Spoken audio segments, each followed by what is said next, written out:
Olá, pessoal, tudo bem? Voltando com mais um bloco de contabilidade pública, continuando o nosso papo sobre balanço patrimonial, né? No bloco anterior nós falamos aqui de ativos e agora a gente vai dar continuidade ao balanço patrimonial, comentando aqui sobre os passivos e o grupo do patrimônio líquido. Beleza aqui? Então daremos continuidade a partir de agora. Vem comigo na tela. Bom, então dando continuidade aqui, né, à apresentação do balanço patrimonial, vamos analisar os seguintes subgrupos. Então, do lado do passivo, eu tenho o passivo circulante, né, que são obrigações aí de curto prazo, né?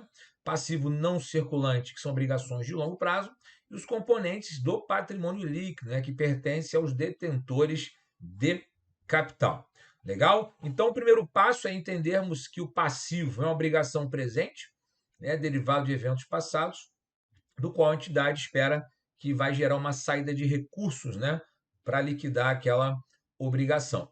Né? Então, ao considerar o passivo como obrigação presente, ele também pode ser dividido em passivo circulante ou passivo não circulante. Né? Então, para ser considerado como passivo circulante, né, deve satisfazer, né, a qualquer um dos seguintes critérios.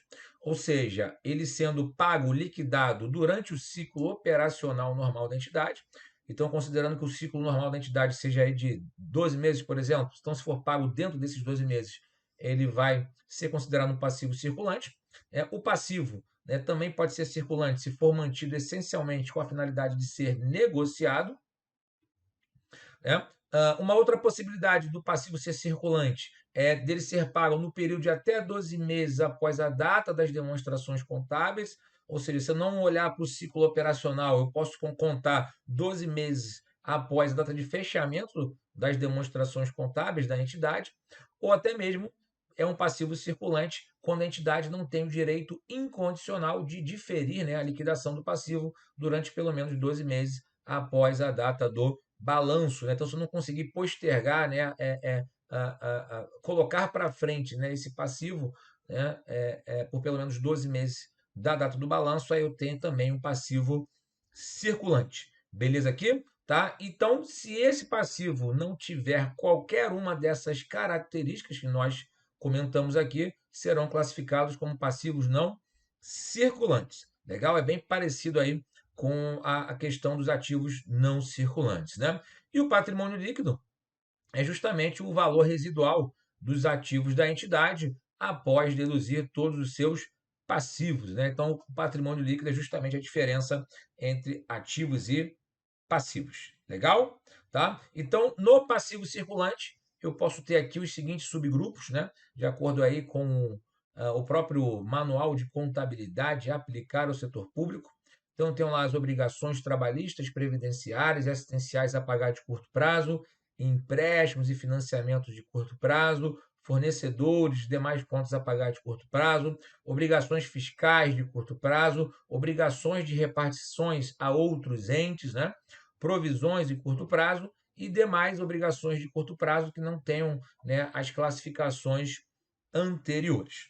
Tá? Então, repare que a maioria dos passivos circulantes tem relação com itens de curto prazo. Né? Então, por exemplo, obrigações trabalhistas, previdenciárias e assistenciais pagar, né, a pagar no curto prazo. Então, seja, salários dos funcionários, né, as remunerações, né, os benefícios, né, que incidem sobre essas as remunerações, os encargos, né, previdenciários, né, trabalhistas, né, FGTS, próprio INSS, tudo mais, né, que tem, obviamente, vencimento no curto prazo. Bacana? Tá? E empréstimo de financiamento de curto prazo, quando a entidade ou busca recursos financeiros, né, ou quando adquire um bem e precisa fazer um financiamento, contanto que esses recursos sejam pagos, né, ou parte deles dentro do ciclo operacional ou até 12 meses após o fechamento das demonstrações contábeis. Eu estou aqui também falando de empréstimos e financiamentos de curto prazo. Né? Então, sejam elas operações internas ou externas. Legal aqui, gente? Beleza? Tá? Fornecedores e contas a pagar no curto prazo. Né? Então, são itens que a empresa costuma pagar no dia a dia, aquisição de matérias-primas, mercadorias, né?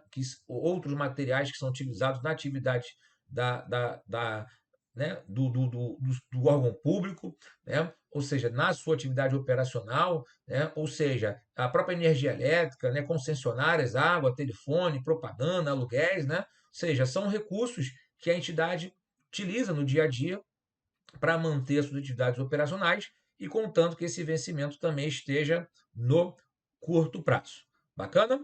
Tá? Obrigações fiscais de curto prazo, né? Então, são obrigações das entidades com o governo, né, que tenham relação com impostos, né, as taxas e contribuições, de uma maneira geral, os tributos, né, que também tenham vencimento aí no curto prazo.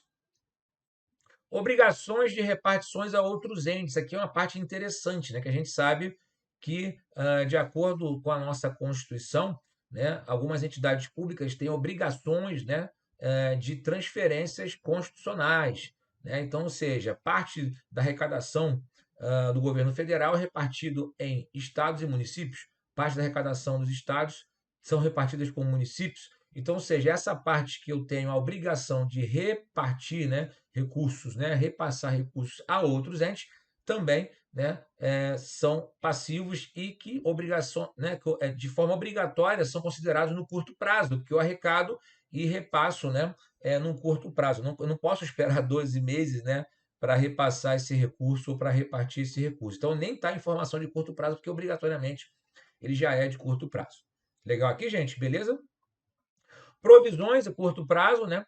A gente sabe que as provisões são passivos também, né? Só que passivos com prazo ou valores incertos, né? Que tem uma probabilidade de ocorrência no curto prazo. Então, para ser considerado uma provisão, eu preciso ser, né, uma obrigação provável de acontecer, né, que envolve um certo grau de estimativa, pode ser uma garantia, por exemplo, pode ser uma demanda judicial, por exemplo, né, que esteja já em andamento, que eu sei que eu vou perder, só não sei o valor, né, pode ser uma garantia, né, enfim, eu tenho várias possibilidades aqui de provisões que envolvem passivos que já têm o fato gerador, só que o que acontece às vezes é que eu não consigo estimar com 100% de certeza qual é o seu valor real, né? Então, eu preciso gerar uma estimativa, mas contanto que seja provável a liquidação desse passivo, né? Que se essa provisão tiver a expectativa de ser liquidada no curto prazo, ela é uma provisão de curto prazo. Legal aqui, gente? Beleza? Tá? E, né, se eu não conseguir classificar, né, os meus passivos dentre as classificações anteriores, eu vou chamar esse cara aqui de demais obrigações a curto prazo, né? Então, são obrigações da entidade junto a terceiros que não estão inclusas nos subgrupos anteriores que tenham vencimento no curto prazo, né? Inclusive os precatórios decorrentes dessas obrigações. Legal? Beleza? Então, quando eu olho aqui o passivo não circulante, vocês vão ver que existem basicamente as mesmas contas, com poucas alterações aqui. O que eu vou mudar aqui, basicamente, né, vai ser justamente a repartição, né, de recursos a outros entes, que obrigatoriamente é curto prazo, e a inclusão aqui de resultado diferido, né? Que essa palavra, na verdade, nem se usa mais, né, na prática, né? Então, ou seja, eu vou ter as obrigações trabalhistas e previdenciárias e assistenciais a pagar de longo prazo, empréstimo e financiamento de longo prazo, fornecedores e contas a pagar de longo prazo, obrigações fiscais de longo prazo, provisões de longo prazo, demais obrigações de longo prazo e resultado diferido, né? Ou seja, então, obrigações trabalhistas, previdenciárias e assistenciais a pagar a longo prazo são recursos, né, Olá, meus que têm. amigos, minhas amigas. Inicialmente eu peço licença a vocês, pois interrompi os seus estudos, mas essa videoaula é uma videoaula demonstrativa para você conhecer o nosso serviço aqui da Lá Concursos. Nós aqui da Lá Concursos, nós estamos montando o melhor curso para a Universidade Federal de Pernambuco, especialmente para dois cargos específicos, para o cargo assistente em administração e para o cargo técnico em administração. Qualquer um desses cargos, o nosso curso completo, ponto a ponto digital, super competitivo, 100% gravado em AD, em estúdio profissional, por apenas R$ 119,90. Quer se matricular? Quer assistir o restante dessa videoaula? Quer o PDF e quer muito mais aulas? Clique aqui embaixo, você vai ser direcionado diretamente para o nosso site e vem estudar com a gente aqui na LAC, que você não vai se arrepender. Bacana? Forte abraço, fique com Deus, tchau, tchau.